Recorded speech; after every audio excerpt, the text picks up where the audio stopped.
स्थापितं येन भूतले स्वयं रूपकदा मह्यं ददाति स्वपदान्तिकं वन्देऽहं श्रीगुरो श्रीयुतपदकमलं श्रीगुरून् वैष्णवांश्च श्रीरूपं साग्रजातं सहगणरघुनाथान्वितं तं सजीवं साद्वैतं सावधूतं परिजनसहितं कृष्णचैतन्यदेवं श्रीराधाकृष्णपादान् सहगणललिता श्रीविशाखान्वितांश नमो ओं विष्णुपादाय कृष्णप्रेष्ठाय भूतले श्रीमते भक्तिवेदान्तस्वामिनीति नामने नमस्ते सरस्वती देवी गौरवाणी प्रचारिणी निर्विशेषा शून्यवादी पाश्चात्य देशतारिणे वाञ्छाकल्पतरुभ्यश्च कृपा सिन्धुभ्य एव च पतितानां पावनेभ्यो वैष्णवेभ्यो नमो नमः। नमो महावदान्याय कृष्णप्रेमप्रदायते कृष्णाय कृष्णचैतन्यनाम्ने गौरत्विषे नमः।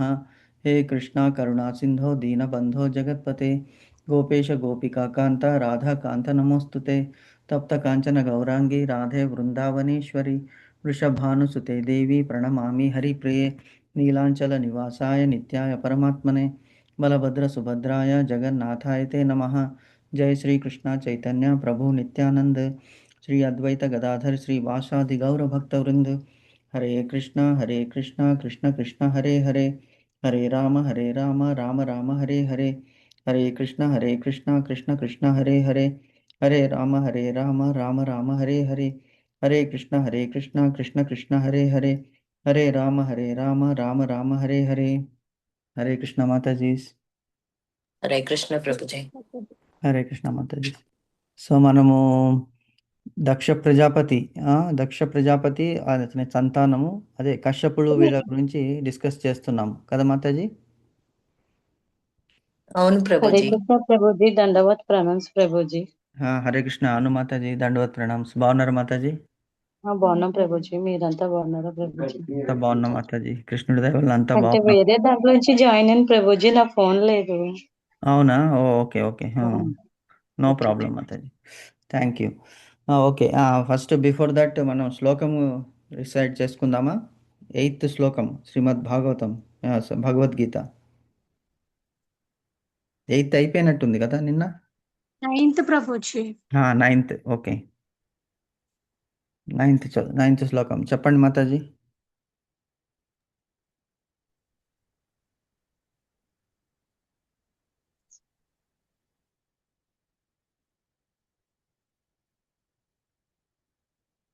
హరే కృష్ణ, ఎవరు చెప్తారు? ప్రభా Mataji are Srikanthi Mataji?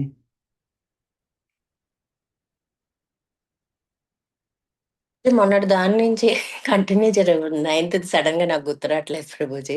Okay, no problem. యోధామన్యుశ్చ విక్రాంత ఉత్తమౌజాశ్చ వీర్యవాన్ సౌభద్రో ద్రౌపదేయాశ్చ సర్వ ఏవ మహారథాః అస్మాకంతు విశిష్టాయే తాన్ నిబోధ ద్విజోత్తమా నాయకా మమ సైన్యస్య సైన్యార్థం తాన్ బ్రవీమి తే భవాన్ భీష్మశ్చ కర్ణశ్చ తర్వాత ఏంటి ప్రభుజీ? రూపశ్చ సమతింజయః రూపశ్చ ద్రుపదశ్చ సమితింజయః అశ్వత్థామా వికర్ణశ్చ అశ్వత్థామా వికర్ణశ్చ సౌమదత్తిస్తథైవ చ అన్యే చ బహవః శూరాः మదర్థే త్యక్తజీవితాः నానాశస్త్రప్రహరణాः సర్వే యుద్ధ విశారదాः. వెరీ నైస్ మాతాజీ, బాగా గుర్తుపెట్టుకున్నారు మాతాజీ. అపర్యాప్తం 9th వరకే మాతాజీ. Next okay Prabhuji.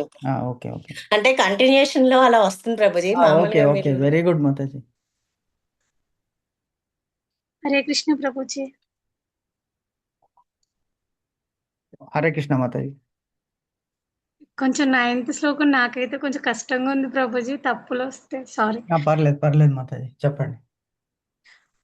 అన్యే చ బావః శూరాः మదర్తే త్యక్య జీవితాः నానాశస్త్రప్రహరణాः సర్వే యుద్ధ విశారదాः. వెరీ గుడ్, బాగా హరే కృష్ణ చదివారు. ప్రభుజీ. నైస్. హరే కృష్ణ. హరే కృష్ణ ప్రభు జీ. హరే నాకు కృష్ణ కూడా మాతాజీ. కష్టంగానే ఉంది ప్రభుజీ. తప్పులుంటే మన్నించండి ప్రభుజీ. పర్లేదు మాతాజీ, నో ప్రాబ్లం. అన్నేచక బహుశూరాः అద్వైత తత్త జీవితः నానాశాస్త్ర ప్రహరణः సర్వయుద్ధ విశారదः. Okay, very good. So basically పలుకులు అంతే, ఒక జస్ట్ వర్డ్స్ చూసుకోవాలి, చూసుకుంటే క్లియర్ అవుతుంది. అన్యేచ ఓకే బహవ ప్రభుజీ. శ్రు ఏమిటి 9th కదా. అన్యేచ బహవ బహవః శూరా మదర్థ్యే త్యక్త జీవితాః నానాశస్త్ర ప్రహరణాః సర్వే యుద్ధ విశారదాః. సర్వయుద్ధ విశారదః. అది అంతే. ఓకే, వేణుశ్రీ మాతాజీ. హరే కృష్ణ ప్రభుజీ. హరే కృష్ణ మాతాజీ. అన్యేక చ బహువిర సోర మధ్యతే తక్త జీవిత నానా శస్త్ర ప్రహరణ సర్వయుద్ధ విశారదే. విశారద, very good, nice Mataji. Okay, very good, I'm very happy Mataji, బాగా ప్రాక్టీస్ చేస్తున్నారు, very good. So Prabhuji Mahabharatam గురించి చెప్తానన్నారు ప్రభుజీ. నేను గుర్చేద్దాం అనుకున్నాను, క్లాస్ అలా చెప్తారని మధ్యలో ఆపలేదు ప్రభుజీ. ఏమిటి మహాభారతం? మహాభారత యుద్ధం అసలు ఏం చెప్తుంది అని డౌట్ ప్రభుజీ.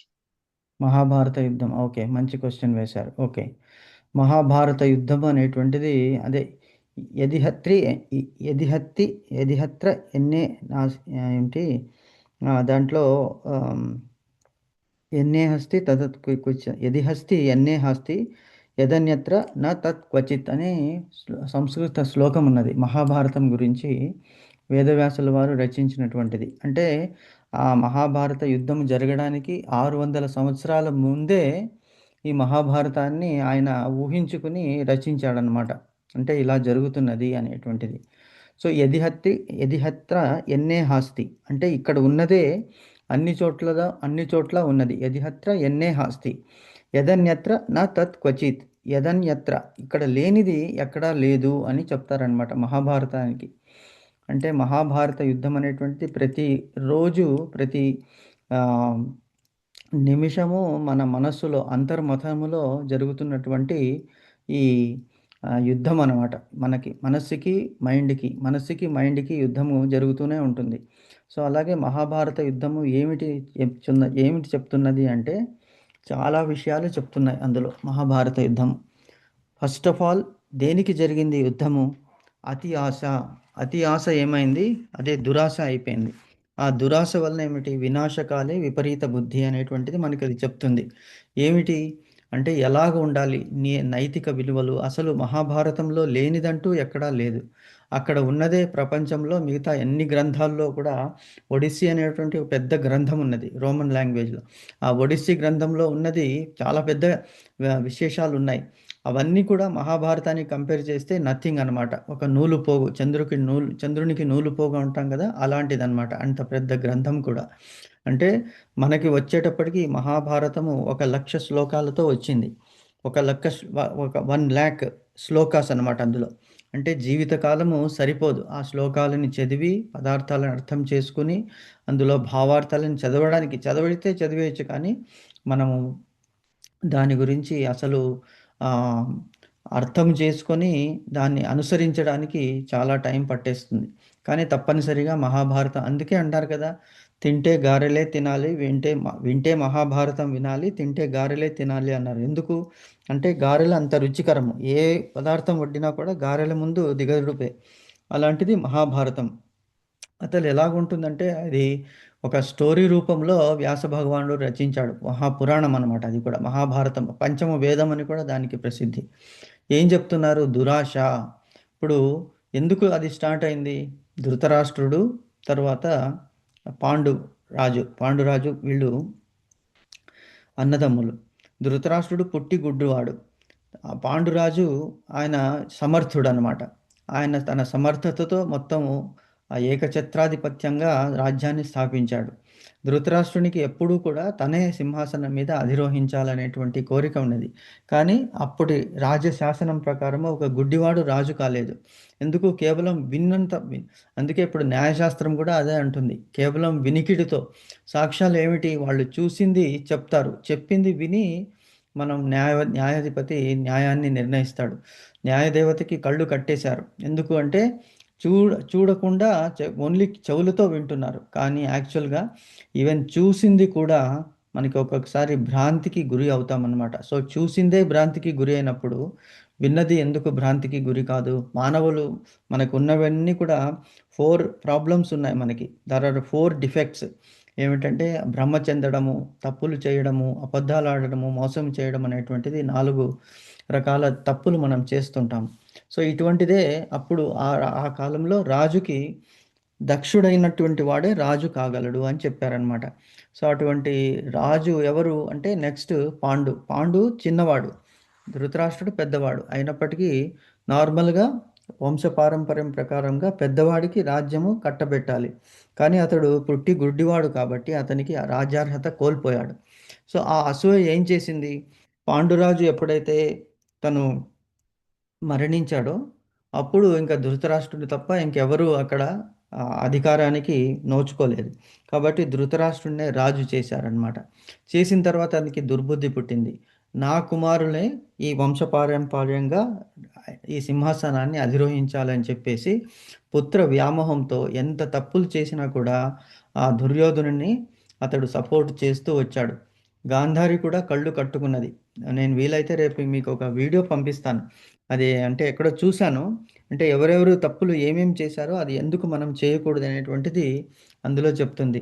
అంటే ధృతరాష్ట్రుడు గుడ్డిగా ఉన్నాడు, కానీ ప్రేమ కూడా గుడ్డిదైపోయింది. గుడ్డి ప్రేమ వలన ఏం చేశాడు? తమ కుమారుడు తప్పు చేస్తున్నా కూడా దాన్ని సమర్థించాడు. మరి గాంధారి ఏం చేసింది? మహాపతివ్రత. తన భర్త చూడలేని లోకం తనకు కూడా వద్దని కళ్ళు కట్టేసుకుంది. అయినప్పటికీ ఆమె ఏం చేసింది? మందలించలేకపోయింది. కుమారుల్ని మందలించవచ్చు, యాక్చువల్గా శిక్షించవచ్చు, కానీ అది కూడా చేయలేదు.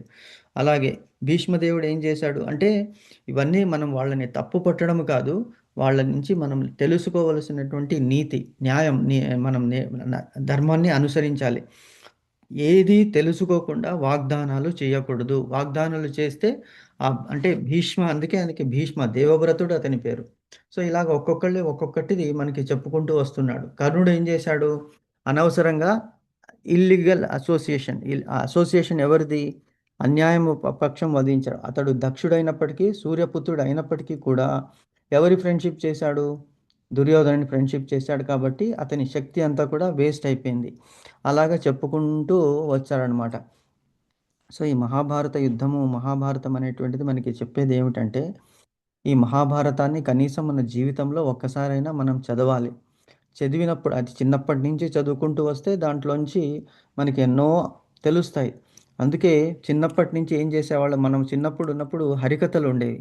ఈ హరికథల్లో ఆ హరిదాసుల వారు ఎంత చక్కగా వివరించేటువంటి వాళ్ళంటే అసలు అక్కడి నుంచి కథల బుద్ధి అయ్యేది కాదు మనకి.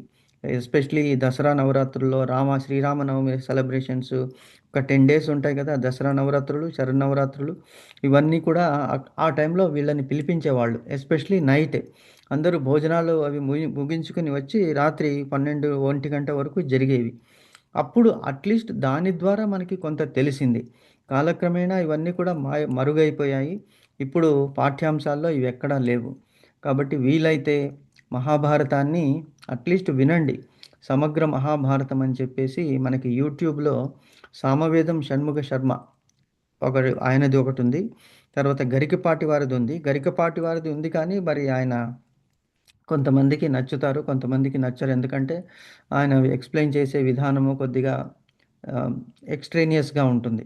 అలాగే మనకి ఈయన ఎవరు చాగంటి కోటేశ్వరరావు వాళ్ళు కూడా మహాభారతాన్ని ప్రసంగ రూపంలో ఎస్విబిసి వాళ్ళు ప్రసారం చేశారు. ఇవన్నీ తప్పకుండా మనం వినాలి. దైనందిక కార్యక్రమంలో అటు ఇటు కాకుండా, ఎందుకంటే మనకి దొరికే టైమే తక్కువ.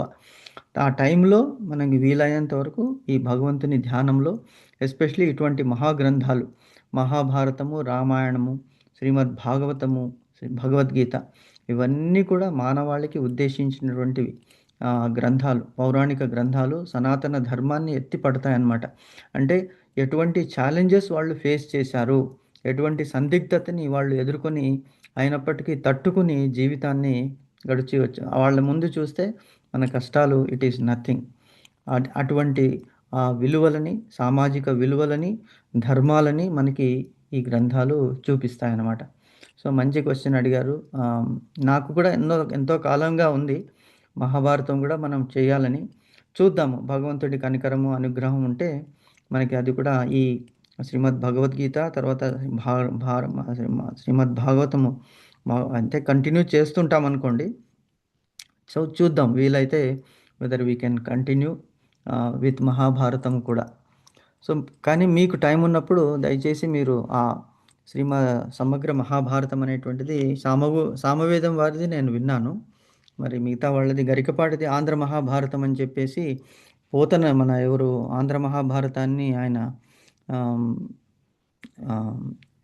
వ్యాస మహర్షి రచించినటువంటి ఆంధ్ర మహాభారతం అనేటువంటి దాన్ని ఈయన ఐ థింక్ ముగ్గురు రాశారు. నన్నయ్య, తిక్కన, పోతన భాగవతంగా ప్రభుజీ. పోతన భాగవతము మహాభారతాన్ని ముగ్గురు రచించారు తెలుగులోకి. ఎవరు? తిక్కన, ఎర్రన, కరెక్ట్, నన్నయ్య, తిక్కన, ఎర్రన, ఎల్లాప్రగడ అనే ముగ్గురు రాశారనమాట. సో అది ఆయన చాలా బాగా చెప్పారు. కోర్స్ ఆయనకి పద్మశ్రీ కూడా వచ్చింది అనుకోండి గరికపాటి వారికి. కానీ కొంతమందికి ఆయన శైలి నచ్చుతుంది, నచ్చదు. బట్ సామవేదం శరణ్ముఖ శర్మది అందరికీ నచ్చుతుంది, చాగంటి వారిది, వీళ్ళది. సో మీకు ఏది నచ్చుతుందో అది తప్పకుండా దయచేసి వినడానికి ట్రై చేయండి. నేను ఒక్కసారి విన్నాను, అంటే ఇక్కడ అబౌట్ 4 years బ్యాకో 5 years బ్యాకో విన్నాను. బట్ మనకి ఏమిటంటే డైలీ ఛాలెంజెస్ ఏమొస్తాయంటే అసలు టైము సపరేట్గా విని మనకంటూ ఒక ప్రత్యేక టైం ఉండదు. ఇప్పుడు ఎస్పెషలీ కుటుంబ బాధ్యతలు పెరిగిన తర్వాత ఏమవుతుందంటే మనకి దొరికేటువంటి టైము వెరీ లిమిటెడ్ అయిపోతుంది. బట్ అట్లీస్ట్ ఎవరికి వీలైతే కల్పించుకుని టైం తీసుకోవాలి. టైం అనేటువంటిది దొరకదు. అందుకే ముందు కాలంలో ఏం చేసేవాళ్ళు అంటే, ఇప్పుడు ఈవెన్ సినిమా స్టార్స్ మనం వాళ్ళ ఎగ్జాంపుల్స్ తీసుకోవచ్చు. ఎస్పెషలీ ఎన్టీ రామారావు గారు, బాలకృష్ణ గారు, వీళ్ళు ఏం చేస్తారంటే 3:30 తర్వాత పడుకోరట, 3:30కి లేచేస్తారు. అంటే వాళ్ళు దేహ దారుఢ్యాన్ని గురించి లేచేవాళ్ళు. కసరత్తులు అవి చేసి మొత్తము కాలకృత్యాలు అవిని తీసుకుని దేవుని పూజ చేసుకుని 1 hour చేసేవాళ్ళు పూజలు చేసి తర్వాత తమ నార్మల్ రెగ్యులర్ డ్యూటీస్కి వెళ్ళేవారు. షూటింగ్స్ కానీ ఎక్కడికైనా వెళ్ళేటప్పుడు ఎక్కడికి వెళ్ళినా కూడా 3:30, ఏ టైం పడుకున్నా కూడా 3:30, 4కి.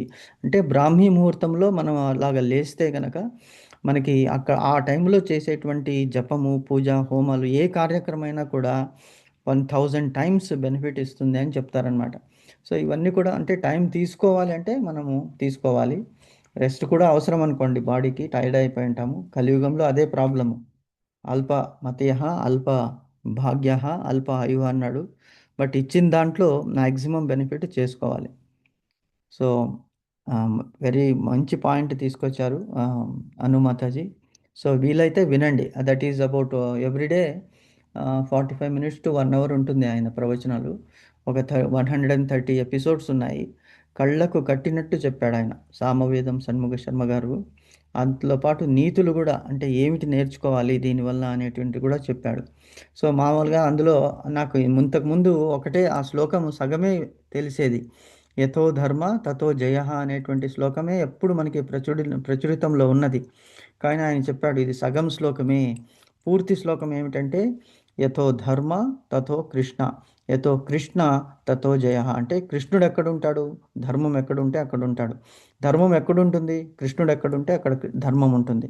ఎక్కడ కృష్ణుడు ఉంటే అక్కడ జయము తథ్యము. ఎందుకంటే ధర్మస్తు సాక్షాత్ భగవత్ ప్రణీతం అన్నాడు.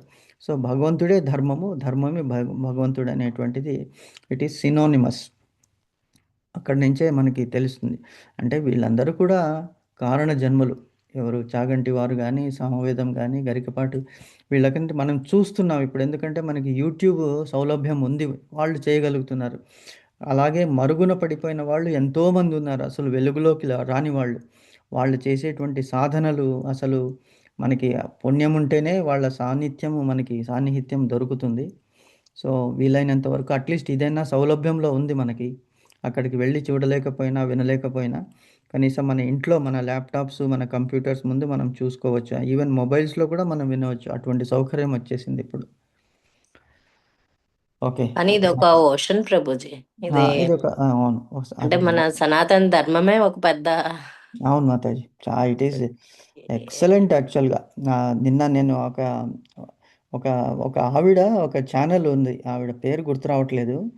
ఆవిడ ఛానల్లో సనాతన ధర్మం గురించి ఆవిడ వివరించుకుంటూ వస్తున్నది. ఒక యంగ్ పర్సన్ 25, 26 ఇయర్స్ సమరైజ్ చేశాడు. మీరు ఒక వీడియో పంపించారు చూడండి. అవును ప్రభుజీ. నేను దర్శించానని. సో వీళ్ళందరూ కూడా ఎలాగా అంటే అది భగవంతుని ప్రేరణ అంతే వాళ్ళకి. ఇప్పుడు లేకపోతే వాళ్ళు కూడా ఏదైనా దారి తీసుకోవచ్చు. కానీ ఈ దారి ఎందుకు తీసుకున్నారు సనాతన ధర్మాన్ని అంటే కారణ జన్మలు అనమాట. So they are actually experiencing that and they are spreading that message of Krishna to everybody. అది ఆ సనాతన ధర్మాన్ని రక్షిస్తే ధర్మం అన్ని రక్షిస్తుంది అంటాడు. ధర్మో రక్షిత రక్షిత. ఎవరైతే ధర్మాన్ని రక్షిస్తారో ఆ ధర్మము వాళ్ళ వెంట అంటే ధర్మం అంటే ఏమిటి? భగవంతుడు. భగవంతుణ్ణి మనం రక్షించడం అంటే ఏమిటి? ఆయన చెప్పిన మాటలు మనము ఆచరించడం. ఎప్పుడైతే మనం ఆచరిస్తామో అప్పుడు తప్పకుండా అది మనకి విజయాన్ని చేకూరుస్తుంది. Simple thing. ట్రాఫిక్ రోడ్డు మీద వెళ్తున్నాము. ట్రాఫిక్ రూల్స్ ఏమున్నాయి? కీప్ లెఫ్ట్, ఎడం వైపుకు వెళ్ళండి, స్పీడ్ లిమిట్ పాటించండి, స్పీడ్ బ్రేకర్ వచ్చినప్పుడు తగ్గించండి, రెడ్ లైట్ ఉన్నప్పుడు ఆపండి, గ్రీన్ లైన్ ఉన్నప్పుడు వెళ్ళండి. Very very simple thing. అటువంటిది మనం పాటిస్తే మనము సేఫ్గా డెస్టినేషన్కి చేరుకుంటాము. సో మన డెస్టినేషన్ ఏమిటి? గోలోకధామం. సో గోలోకధామానికి ఎలా వెళ్ళాలి? మార్గాలు ఎన్నో ఉన్నాయి. కానీ చెప్పినటువంటి మార్గము అంటే నువ్వు నడుచుకుంటూ వెళ్తావా, పరిగెత్తుకుంటూ వెళ్తావా, లేకుంటే ఎవరి మీదైనా ఎక్కి వెళ్తావా? These are depending on each person's capability. భగవంతుడు అన్నాడు, నీకు నేను లిఫ్ట్ ఇచ్చాను. ఇది భగవద్గీత. Very simple. భాగవతం ఇవి రెండు వినండి చాలు, ఆటోమేటిక్గా మీకు నా లోకం లభిస్తుంది అన్నాడు. మనం అన్నీ చదువుకుంటూ పోతే జీవితంలో మనకి టైం అంటూ ఉండదు. ఎందుకంటే ఫోకస్ చేయలేము. కానీ చదవకుండా ఉండలేమంటే మరి అట్రాక్షన్ చేస్తాయి. అందుకే మినిమం 5 శ్రీమద్ భగవద్గీత ఫస్ట్ స్టార్ట్ చేయండి. ఓకే మనకి టైం ఉన్నది, భాగవతం వినండి. ఇంకా టైం ఉన్నది, మహాభారతాన్ని వినండి, చదవండి. రామాయణం ఉన్నది, ఆదర్శమైనటువంటి రామో విగ్రహవాన్ ధర్మ అన్నాడు. ధర్మమే రాముడు, రాముడే ధర్మము. అలాగే ఇంకోటి ఏమిటి? రామాయణము, భారతము, భగవద్గీత, భాగవతము, ఇంకోటి ఏదో చెప్పానే మర్చిపోయాను.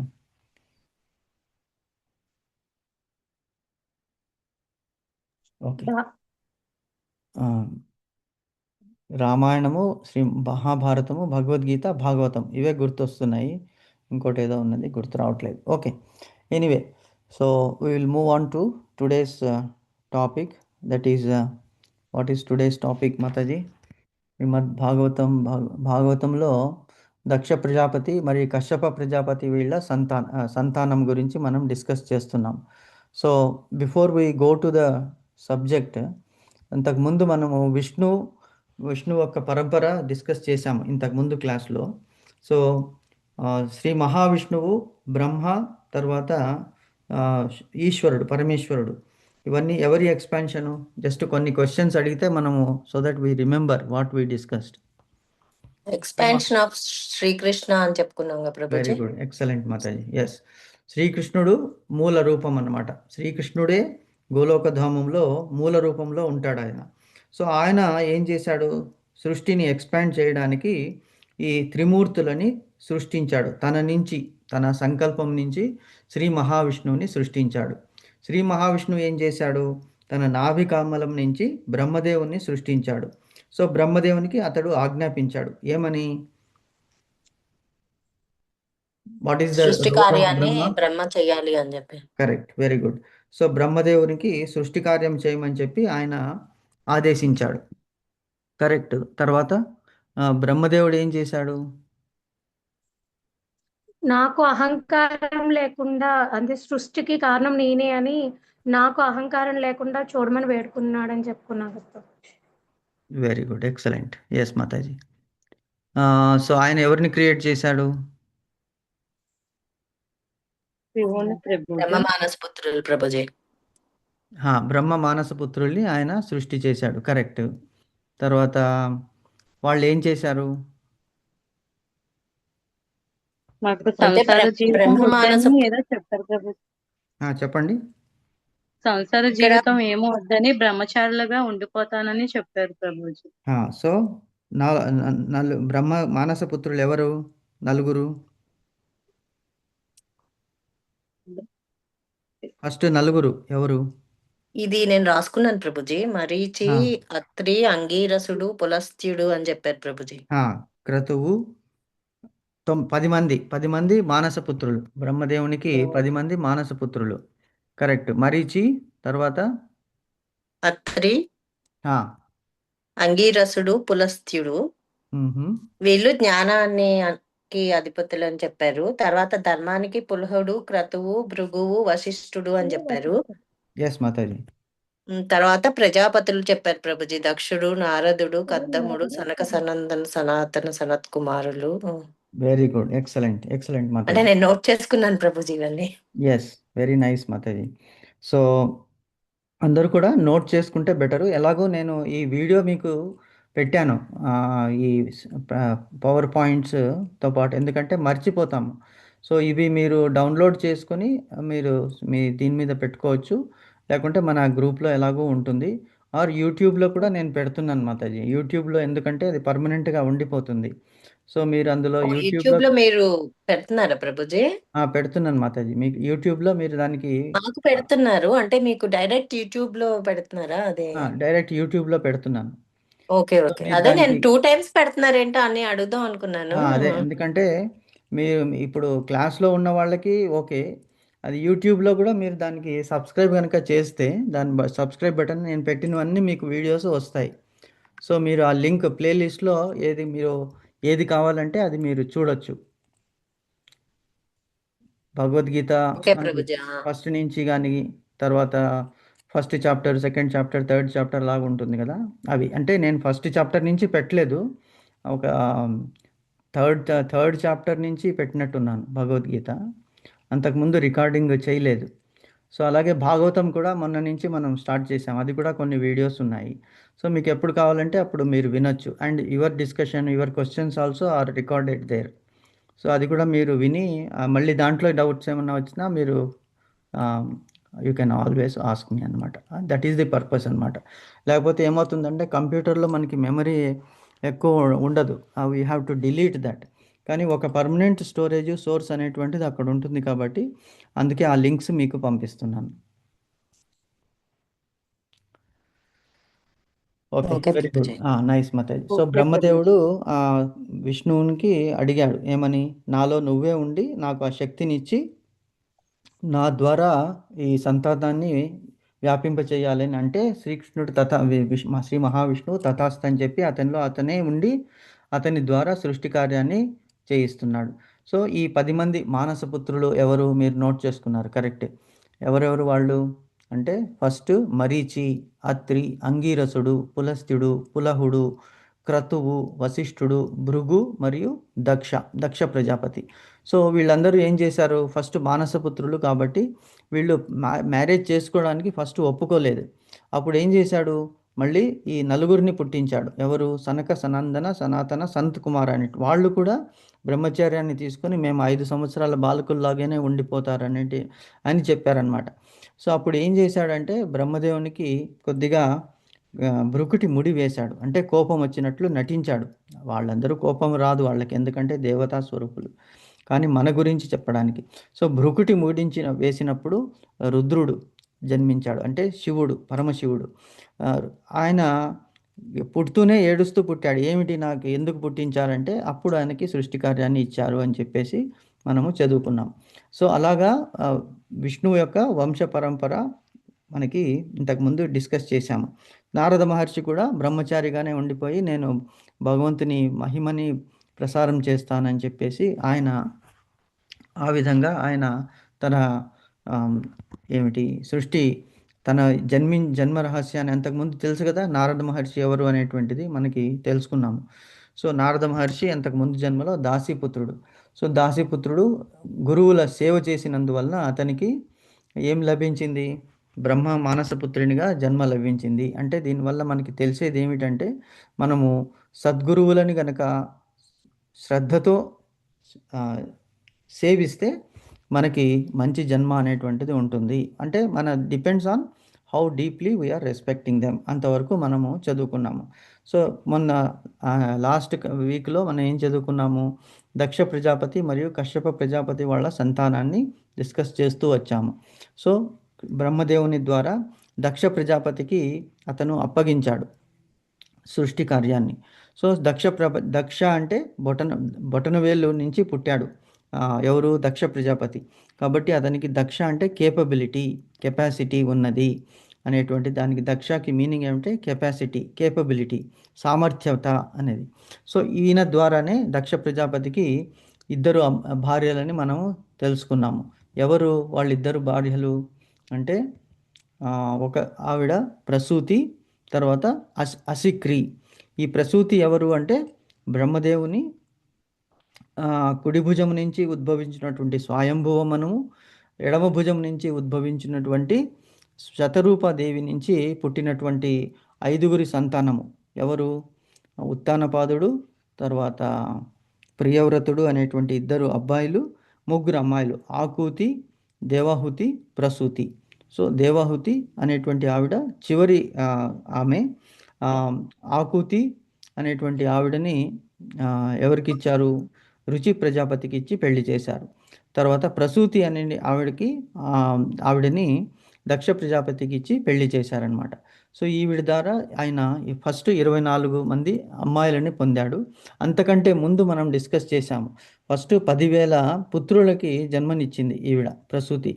సో వాళ్ళందరినీ కూడా హరియశ్వులు అంటారు. హరియశ్వులు వాళ్ళందరూ పెళ్లి చేసుకోమని చెప్తే, పుత్ర సంతానాన్ని మీరు సంతతిని పెంచాలి అని చెప్తే, వాళ్ళు ఫస్ట్ మేము తపస్సు చేసుకొని వస్తామంటే నారద మహర్షి వాళ్ళని జ్ఞానం ప్రసాదించి అసలు ఆయన కూడా వాళ్ళని బ్రహ్మచర్యులుగా కన్వర్ట్ చేసేస్తాడనమాట.